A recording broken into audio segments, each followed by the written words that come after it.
Hello friend, कैसे हैं आप लोग? पिछले क्लास में हम पढ़े थे, अच्छा आशा करता हूँ उसे अच्छे से समझ आया होगा। पिछले क्लास में हम लोग न्यू कॉन्सेप्ट स्टार्ट किए थे, क्या? National income. ठीक है, नेशनल इनकम को स्टार्ट किए थे। नेशनल इनकम अच्छे से समझ आया होगा, उसके बाद फिर से रिवाइज कर लेते हैं, उसके बाद आगे क्लास को कंटिन्यू करेंगे। ठीक है, नेशनल इनकम में हम लोग क्या पढ़े थे? नेशनल इनकम में हम लोग क्या पढ़े थे? National income. ठीक है, यानी कि राष्ट्रीय आय। नेशनल इनकम यानी राष्ट्रीय आय। नेशनल इनकम मतलब क्या? राष्ट्रीय आय। राष्ट्रीय आय किसी भी देश की आय हो सकता है, मतलब जरूरी नहीं है भारत की यही है। राष्ट्रीय आय किसी भी देश की आय हो सकता है, किसी भी देश की आय हो सकता है। राष्ट्रीय आय, राष्ट्रीय आय, राष्ट्रीय आय, राष्ट्रीय आय, राष्ट्रीय आय जरूरी नहीं भारत की आय, किसी भी देश की आय हो सकता है। ठीक है, जैसे कि वित्तीय वर्ष। वित्तीय वर्ष का आपको बताया था उस दिन। वित्तीय वर्ष यानी वित्तीय वर्ष कब से कब तक होता है? 1 अप्रैल से 31 मार्च, 1 अप्रैल से 31 मार्च तक भारत का वित्तीय वर्ष है। ठीक है, आरबीआई का वित्तीय वित्तीय वर्ष भी बताए थे। 1 जुलाई से 31 जून, 1 जुलाई से 30 जून, आरबीआई का वित्तीय वर्ष 1 जुलाई से 30 जून। ठीक है, इसका डिफिनेशन बता देते हैं, उसके बाद आगे क्लास को कंटिन्यू करेंगे। ठीक है, वित्तीय वर्ष के दौरान, इसका जो डिफिनेशन है, वित्तीय वर्ष के दौरान यानी कि फाइनेंशियल ईयर के दौरान, वित्तीय वर्ष के दौरान, वित्तीय वर्ष के दौरान, ठीक है, दौरान अंतिम उत्पादित वस्तुएं, अंतिम उत्पादित वस्तुएं, गुड्स, फाइनल गुड्स प्राइस, अंतिम उत्पादित वस्तुएं एवं सेवाओं के द्वारा अर्जित आय, अंतिम उत्पादित वस्तुएं एवं सेवाओं के द्वारा अर्जित आय। सिर्फ बोल देते हैं क्योंकि पिछली क्लास में सब बताए हुए थे, लिखने में टाइम लग जाएगा। ठीक है ना, इसीलिए टॉपिक विजिट कर रहे हैं। एक बार फिर बोल देते हैं, आप समझ जाइएगा, और नहीं समझ आएगा तो पिछले वाला क्लास जाकर देख सकते हैं। ठीक है, अंतिम उत्पादित वस्तुएं, अंतिम उत्पादित वस्तुएं एवं सेवाओं के द्वारा अर्जित आय का मूल्य तथा विदेशों से अर्जित आय, आय उस देन को नेशनल इनकम कहलाती है। उस देन को नेशनल इनकम कहते हैं, या उस देन को नेशनल इनकम बोलते हैं। ठीक है, वित्तीय वर्ष के दौरान अंतिम उत्पादित वस्तुएं एवं सेवाओं के द्वारा अर्जित आय का मूल्य तथा विदेशों से अर्जित आय का मूल्य, उस देन को नेशनल इनकम या फिर राष्ट्रीय आय हम लोग बोलते हैं। ठीक है, राष्ट्रीय आय की गणना। अच्छा, राष्ट्रीय आय को हम किसके अंदर पढ़ते हैं? राष्ट्रीय आय को हम लोग माइक्रो इकोनॉमिक्स के अंदर पढ़ते हैं। राष्ट्रीय आय को हम लोग किसके अंदर पढ़ते हैं? इसे हम कल बताए थे। राष्ट्रीय आय को, नेशनल इनकम को किसके अंदर पढ़ते हैं? राष्ट्रीय आय को, आय को हम किसके अंदर पढ़ते हैं? राष्ट्रीय आय को हम लोग पढ़ते हैं माइक्रो इकोनॉमिक्स यानी कि समष्टि अर्थशास्त्र के अंदर। किसके अंदर? समष्टि अर्थशास्त्र के अंदर, अर्थशास्त्र के अंदर, शास्त्र के अंदर पढ़ते हैं। ये सब हम लोग पिछली क्लास में हम लोग पढ़ चुके थे, ये सब हम लोग पिछले क्लास में पढ़ चुके थे। समष्टि अर्थशास्त्र, इकोनॉमिक्स कितने तरह का होता है? इकोनॉमिक्स दो तरह के होते हैं। कौन कौन से? माइक्रो इकोनॉमिक्स और मैक्रो इकोनॉमिक्स। माइक्रो इकोनॉमिक्स और मैक्रो इकोनॉमिक्स, समष्टि अर्थशास्त्र और व्यष्टि अर्थशास्त्र। इकोनॉमिक्स दो ब्रांच, इकोनॉमिक्स से कितने ब्रांच है? दो ब्रांच है। कौन से? माइक्रो इकोनॉमिक्स और मैक्रो इकोनॉमिक्स। मैक्रो इकोनॉमिक्स और माइक्रो इकोनॉमिक्स, समष्टि अर्थशास्त्र और व्यष्टि अर्थशास्त्र, ये सब हम लोग पिछली क्लास में पढ़ा चुके हैं। ठीक है, उस वीडियो को नहीं देखे तो जाकर वीडियो को जरूर जाकर देखें। ठीक है, इसको एक बार रिविजन कराते रहे। ठीक है, चलिए अब हम लोग माइक्रो इकोनॉमिक्स के अंदर क्या क्या पढ़े थे, उसको एक बार देखते हैं। ठीक है, जैसे कि आपको बता देते हैं। ठीक है, यहाँ पे जो माइक्रो माइक्रो इकोनॉमिक्स के अंदर सिर्फ बोल देते हैं क्योंकि टाइम लग जाएगा। ठीक है ना, माइक्रो इकोनॉमिक्स के अंदर, micro economics, economics, micro economics, micro economics के अंदर अगर हम regional level, state level, regional level, state level, national level, international level का अध्ययन करते हैं, यानी कि पढ़ते हैं माइक्रो इकोनॉमिक्स के अंदर। इसका जो विषय वस्तु है माइक्रो इकोनॉमिक्स का, वो बताए थे। अनएम्प्लॉयड प्राइस लेवल यानी कि प्राइस लेवल यानी कि मूल्य स्तर, प्राइस लेवल यानी कि मूल्य स्तर। इन्फ्लेशन यानी कि मुद्रास्फीति, इन्फ्लेशन मतलब मुद्रास्फीति, इसके अंदर इसका जो विषय वस्तु है। ठीक है, माइक्रो इकोनॉमिक्स का। उसके बाद नेशनल इनकम यानी राष्ट्रीय आय, नेशनल ग्रोथ यानी इकोनॉमिक ग्रोथ यानी कि अधिक समृद्धि, अधिक समृद्धि, इकोनॉमिक ग्रोथ मतलब अधिक समृद्धि, इसके अंदर हम लोग पढ़ते हैं। सिर्फ बोल देते हैं क्योंकि लिखने में ज़्यादा टाइम लग जाएगा। ठीक है ना, और इस सब पिछली क्लास में हम लोग पढ़ा चुके हैं। ठीक है, उसके बाद आय, आय और व्यापार का सिद्धांत, आय और व्यापार का सिद्धांत, उसका व्यापार चक्रीय सिद्धांत, उसका व्यापार चक्रीय सिद्धांत। चलिए एक एक करके बता देते हैं आपको। सबसे पहले चलिए, एक नंबर में अनएम्प्लॉयड, एक में अनएम्प्लॉयड, सेकेंड में क्या है? सेकेंड अनएम्प्लॉयड मतलब बेरोजगारी, इसके अंदर पढ़ते हैं। ठीक है, इसके अंदर और क्या पढ़ते हैं? इन्फ्लेशन यानी मुद्रास्फीति को इसके अंदर पढ़ते हैं माइक्रो इकोनॉमिक्स के अंदर। थर्ड जो है थर्ड जो है नेशनल इनकम को भी माइक्रो इकोनॉमिक्स के अंदर पढ़ते हैं, नेशनल इनकम को हम लोग माइक्रो इकोनॉमिक्स के अंदर पढ़ते हैं। फोर्थ जो हमारा है, फोर्थ जो पढ़ाए थे, क्या पढ़ाए थे, फोर्थ पढ़ाए थे इकोनॉमिक्स ग्रोथ, यानी कि अधिक समृद्धि भी माइक्रो इकोनॉमिक्स के अंदर, प्लस इकोनॉमिक ग्रोथ यानी अधिक समृद्धि भी माइक्रो इकोनॉमिक्स के अंदर पढ़ते हैं। फिफ्थ जो हमारा है, फिफ्थ क्या है, फिफ्थ जो है आय और रोजगार के सिद्धांत भी माइक्रो इकोनॉमिक्स के अंदर पढ़ते हैं, आय और रोजगार के सिद्धांत भी माइक्रो इकोनॉमिक्स के अंदर पढ़ते हैं। सिक्स हम लोग क्या पढ़ाए थे, सिक्स सिक्स क्या पढ़े, प्रिंसिपल ऑफ ट्रेड यानी कि व्यापार के चक्रीय सिद्धांत, व्यापार चक्रीय सिद्धांत भी हम माइक्रो इकोनॉमिक्स के अंदर पढ़ते हैं। व्यापार चक्रीय सिद्धांत मतलब इसका ही विषय वस्तु है, मतलब प्रिंसिपल ऑफ ट्रेड। सेवेंथ जो है, सेवेंथ क्या है, सेवेंथ में principle of international trade, principle of international trade यानी कि अंतर्राष्ट्रीय व्यापार का सिद्धांत भी इसके अंदर हम लोग पढ़ते हैं। प्रिंसिपल ऑफ इंटरनेशनल ट्रेड यानी कि अंतर्राष्ट्रीय व्यापार का सिद्धांत भी इसके अंदर पढ़ते हैं। इसका विषय वस्तु हम लोग इतना बताए हुए थे। इसका फिर उसके बाद क्या चीज, माइक्रो इकोनॉमिक्स के विषय वस्तु बता देते हैं आपको, ठीक है। उसके बाद आगे क्लास को कंटिन्यू करेंगे, ठीक है। माइक्रो इकोनॉमिक्स का विषय वस्तु हम लोग बता देते हैं, उसके बाद आगे क्लास को क्या करेंगे, कंटिन्यू कर देंगे, ठीक। चलिए, माइक्रो इकोनॉमिक्स, माइक्रो इकोनॉमिक्स यानी कि व्यष्टि अर्थशास्त्र, माइक्रो इकोनॉमिक्स यानी कि व्यष्टि अर्थशास्त्र, माइक्रो इकोनॉमिक्स यानी कि व्यष्टि अर्थशास्त्र, ठीक है।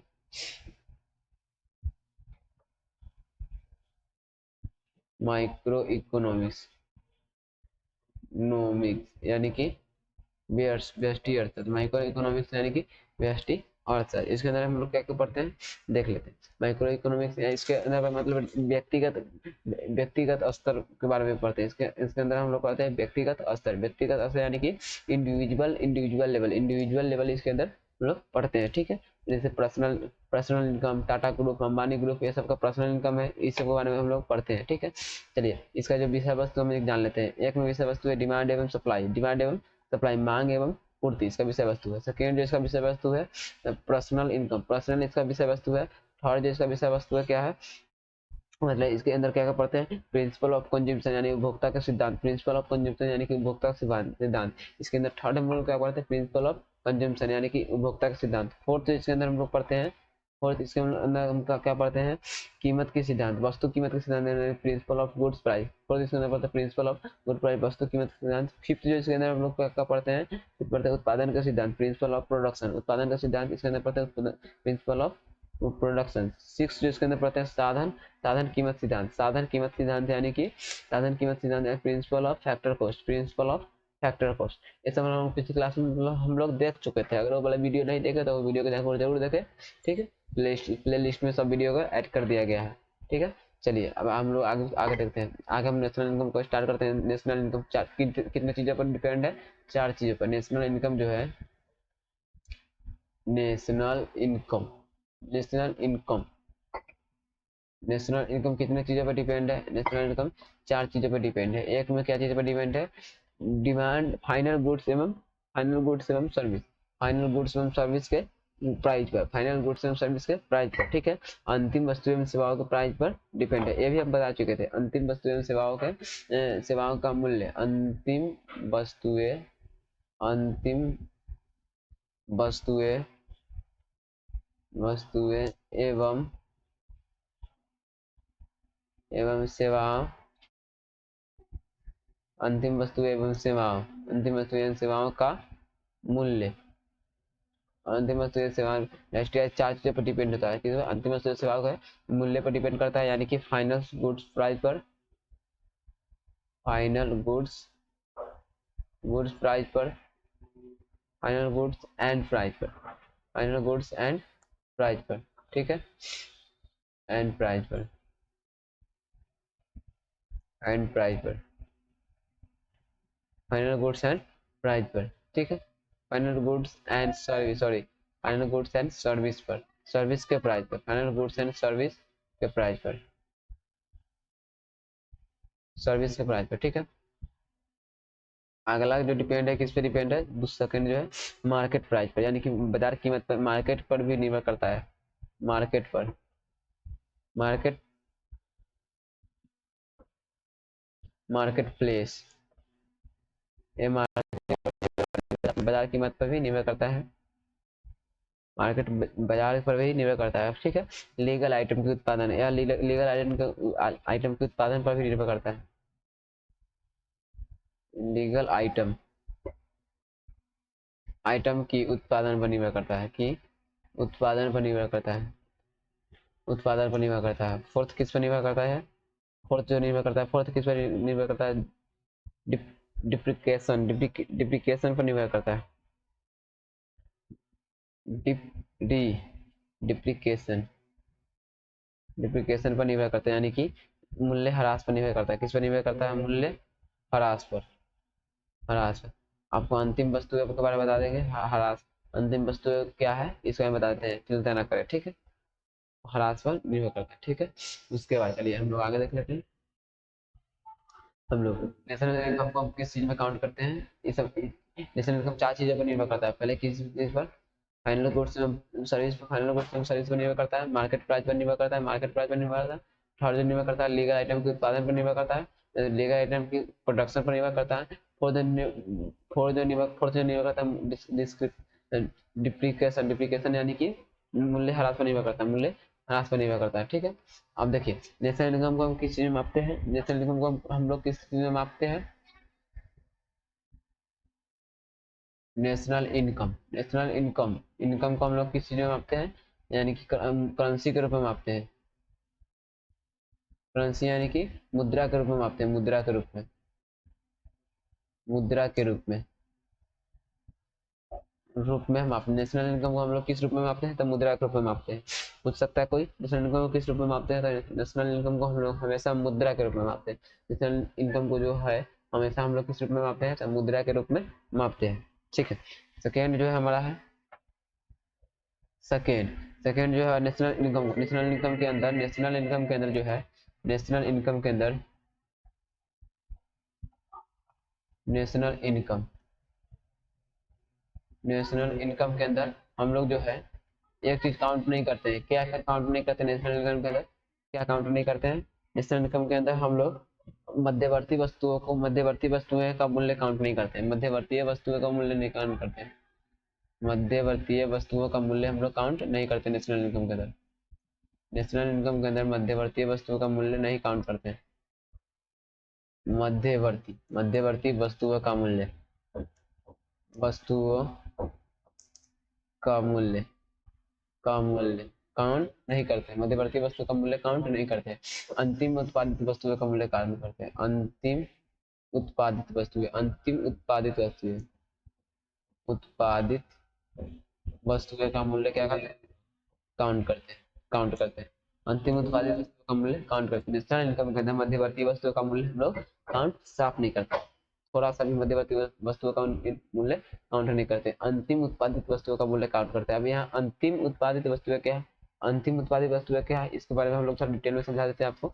अंतिम उत्पादित वस्तुएं क्या है, ठीक है। अंतिम उत्पादित जैसे कि आप बता दें, जैसे कि आप क्या है? किसान है, यहाँ से आपको यहाँ पे ले लेते हैं, ठीक है। जैसे आप क्या है? किसान है, किसान, ठीक है, किसान है। और यहाँ से आप क्या किए? गेहूं उगाए, गेहूं उगाए, गेहूं उगाए, गेहूं को क्या किए?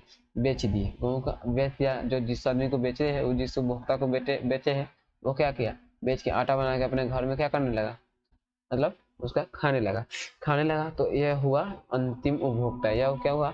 अंतिम उत्पादित वस्तु है। यहाँ पे जो बेचा है, यहाँ पे ये क्या हुआ? अंतिम उपभोक्ता, क्या हुआ? अंतिम उपभोक्ता, यह हुआ अंतिम उपभोक्ता, ठीक है। ये क्या हुआ? अंतिम उपभोक्ता, ठीक है।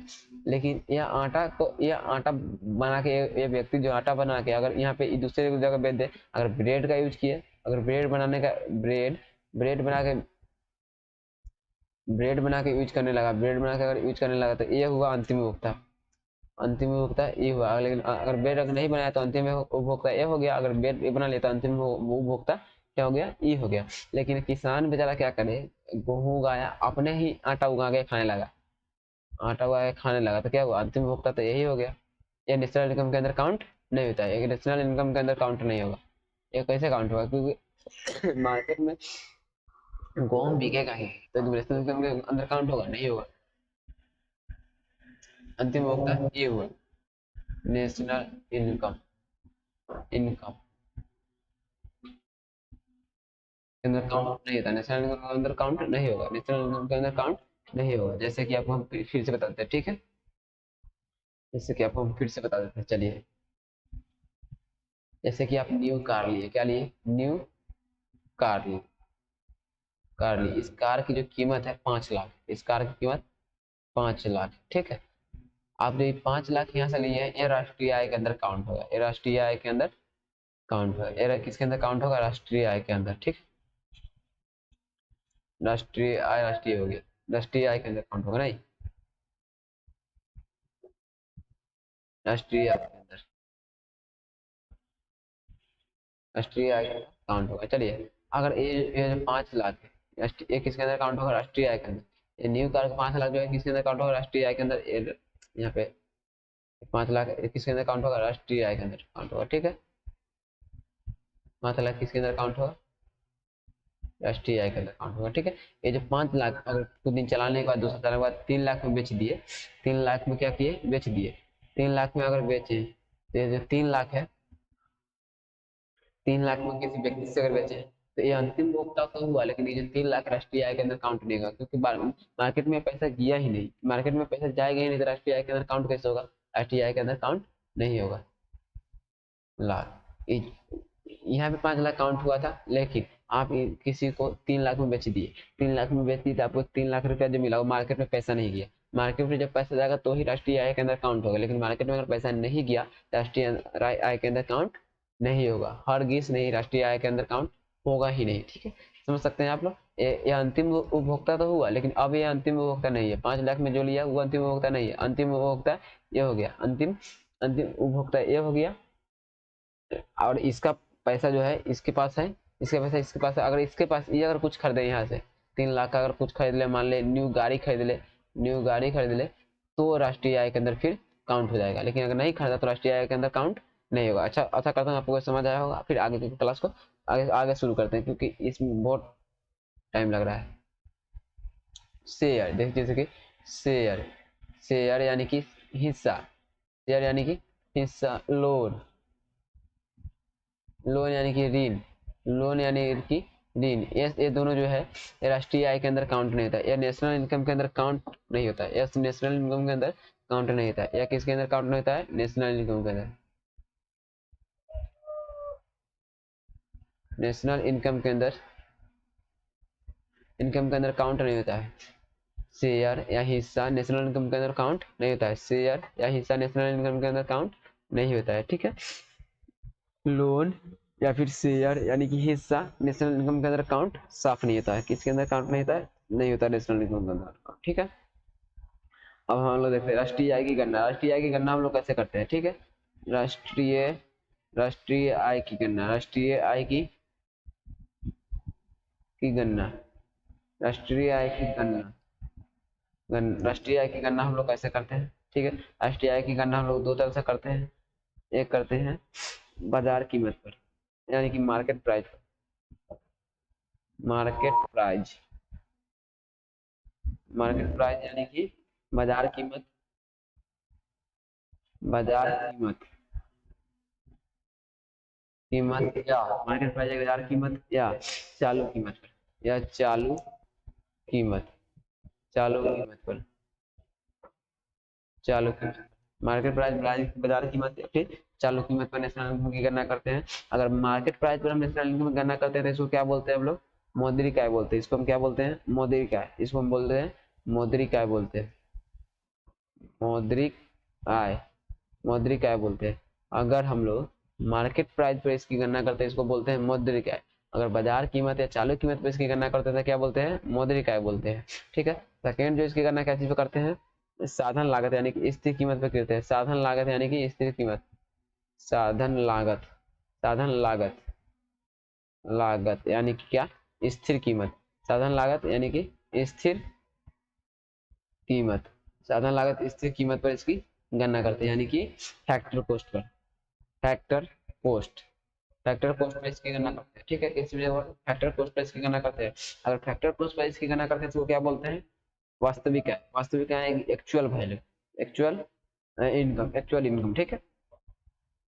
वास्तविक, वास्तविक, वास्तविक आय। अगर साधन लागत या फिर फैक्टर कॉस्ट पर इसकी गणना करते क्या बोलते हैं, एक्चुअल, एक्चुअल इनकम या फिर राष्ट्रीय आय, एक्चुअल एक्चुअल इनकम, इनकम या फिर राष्ट्रीय आय, एक्चुअल इनकम या फिर राष्ट्रीय आय, एक्चुअल इनकम या राष्ट्रीय आय, या फिर एक बार फिर से बताते हैं। राष्ट्रीय आय की गणना दो दो तरह से करते हैं। कैसे? मार्केट प्राइस पर, यानी बाजार कीमत या चालू कीमत पर, ठीक है। मौद्रिक आय, मौद्रिक, अगर बाजार कीमत चालू कीमत पर करते हैं तो उसको बोलते हैं मौद्रिक आय। साधन कीमत या साधन कीमत यानी साधन लागत, स्थिर कीमत पर करते हैं, फैक्टर कॉस्ट पर करते हैं, तो क्या बोलते हैं? एक्चुअल इनकम यानी कि राष्ट्रीय आय, ठीक है। साधन लागत क्या है? जैसे कि साधन लागत क्या आपको बताते हैं। साधन लागत यानी कि, साधन लागत यानी कि factor cost, factor cost, factor cost. साधन लागत यानी कि फैक्टर कॉस्ट, साधन लागत यानी कि फैक्टर कॉस्ट, ठीक है। जैसे कि किसी वस्तु के उत्पादन में खर्च, किसी वस्तु के उत्पादन में जो खर्च खर्च किए हुए मूल्य, किसी वस्तु के उत्पादन में खर्च, खर्च को हम लोग क्या बोलते हैं? साधन लागत यानी फैक्टर कॉस्ट।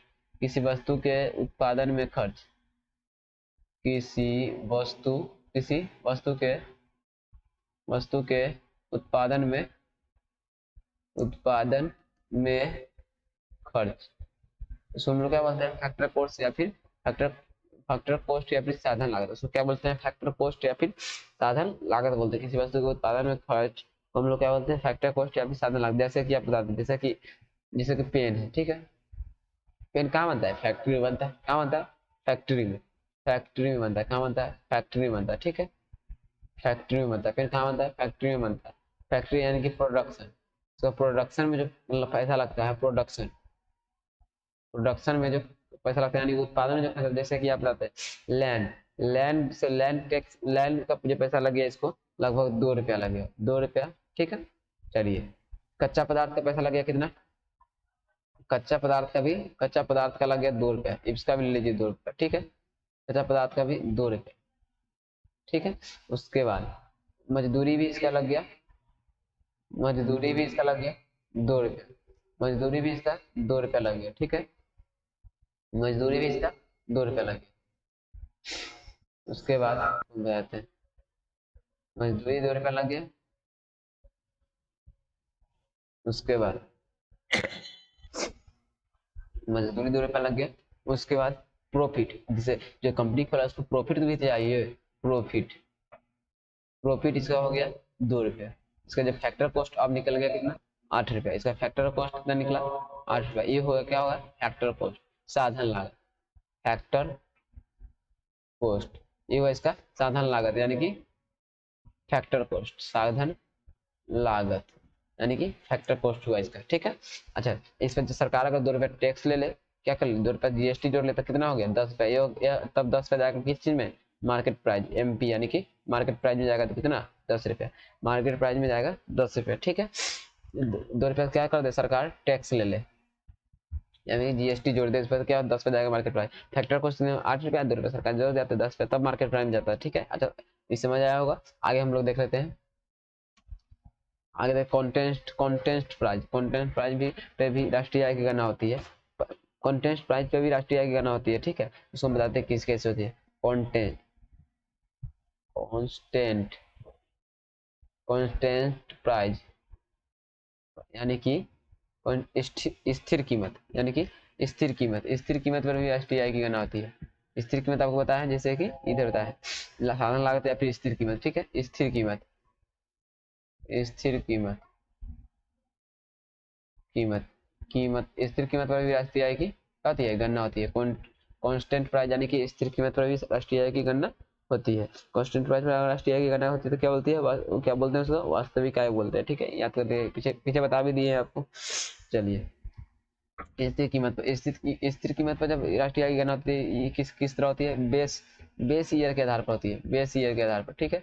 बेस ईयर यानी कि बेस ईयर आपको बताते हैं, बेस ईयर क्या है? जैसे कि आपको बताते हैं बेस ईयर, जैसे आधार वर्ष के आधार पर, आधार वर्ष के आधार पर होते हैं, आधार वर्ष के आधार पर इसको हम गणना करते हैं। आधार वर्ष के आधार पर, अब आधार वर्ष क्या है? जैसे कि राष्ट्रीय आय की गणना पहले की 1999 से 2000, 2000 एक आधार वर्ष है। 1999 से 2000, इसके आधार पर राष्ट्रीय आय की गणना होती थी। पहले उसका फिर हुआ कितना? 2004 से 2005, 2005, फिर इसके आधार पर राष्ट्रीय आय की गणना होने लगा। फिर उसके बाद फिर उसके बाद 2011 से 2012, फिर इसके आधार पर राष्ट्रीय आय की गणना होने लगा। 2011 से 12 कब तक रहा है? ये 2019-20 भी इसी में हुआ है। 2019 और 2020 जो हुआ है ना, राष्ट्रीय 2019 से 2020 में जो राष्ट्रीय आय की गणना हुआ है 2011-12 के आधार पर ही हुआ है। 2011-12 के आधार पर हुआ। 2011-12 के आधार पर राष्ट्रीय आय की जो गणना हुआ था वो 2019-20 में भी हुआ था। अभी जो हो रहा है, अभी कौन सी हो रहा है? अभी वर्तमान में जो हो रहा है, अभी वर्तमान में जो हो रहा है किसके आधार पर? वर्तमान में जो हो रहा है 17-18 के आधार पर। किसके आधार पर? 2017 से 18 के आधार पर। 2017 से 18 के आधार पर वर्तमान में हो रहा है। क्या चीज में? वर्तमान में, यानी कि 2021-22 किसके आधार पर हो रहा है? 2021-22 दोहरा दीजिए, ठीक है। ये किसके आधार पर हो रहा है? 17-18 के आधार पर। किसके आधार पर? 17-18 के आधार पर, मतलब बेस ईयर के आधार पर। एक बेस ईयर बना कब से कब तक? एक बेस ईयर बना जब 1999, सॉरी 1999 से 2004 से 2005, फिर 2011 से 2012, फिर बना 2017 से 2018, वर्तमान में बन गया, ठीक है। आगे हम लोग देखते हैं। अब बेस ईयर समझ आया, आगे होगा। आगे हम लोग देख लेते हैं मार्केट प्राइस। बेस ईयर बता दिए, कांस्टेंट प्राइस यानी कि वो भी बता दिए, फैक्टर कॉस्ट बता दिए, और मार्केट प्राइस बच गया। मार्केट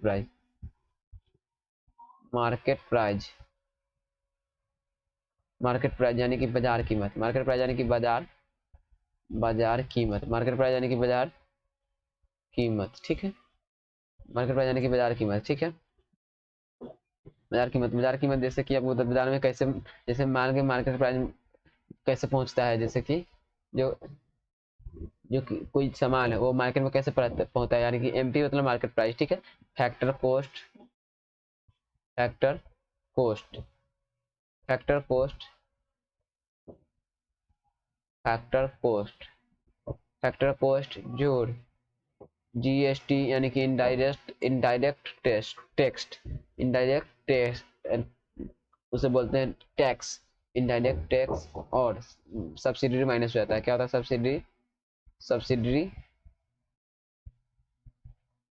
सब्सिडी माइनस हो जाता है, ठीक है। इस तरह इतना का जोड़ने के बाद कोई प्रोडक्ट, सामान मार्केट में पहुंचता है। इतना का जोड़ने के बाद कोई प्रोडक्ट जो है मार्केट में क्या होता है? पहुंचता है। इतना जोड़ने के बाद ही मार्केट में होता है, यानी कि मार्केट में जब सामान पहुंचता है फैक्टर कॉस्ट, उसका जीएसटी, उसके बाद सब्सिडी, इतना जोड़ने के बाद कोई सामान मार्केट में पहुंचता है, ठीक है। आपको एक फैक्टर कॉस्ट निकालना हो, फैक्टर कॉस्ट मैथ का फॉर्मूला बता देते हैं। फैक्टर कॉस्ट अगर निकालना हो तो कैसे निकालेंगे? फैक्टर कॉस्ट निकालना हो तो कैसे निकालेंगे? एमपी यानी कि मार्केट प्राइस, जीएसटी माइनस कर देंगे। जीएसटी क्या कर देंगे? माइनस कर देंगे, जो सब्सिडी जोड़ देंगे। सब्सिडी क्या कर देंगे? जोड़ देंगे। तो क्या निकल जाएगा? फैक्टर कॉस्ट निकल जाएगा। क्या निकल जाएगा? सब्सिडी जोड़ देंगे तो फैक्टर कॉस्ट निकल गया। मैथ वाला फॉर्मूला आ गया नहीं? चलिए अब हम लोग जानते हैं जीडीपी काउंट कैसे होता है। जीडीपी काउंट कैसे होता है? जीडीपी काउंट, ठीक है। जीडीपी काउंट, जीडीपी जो काउंट होता है 2014-15 से पहले, 2014-15 से पहले जो काउंट होता था, पहले होता था किसके आधार पर? पहले होता था साधन लागत यानी फैक्टर कॉस्ट के आधार पर। पहले होता था साधन लागत के आधार पर, साधन लागत के आधार पर, ठीक है।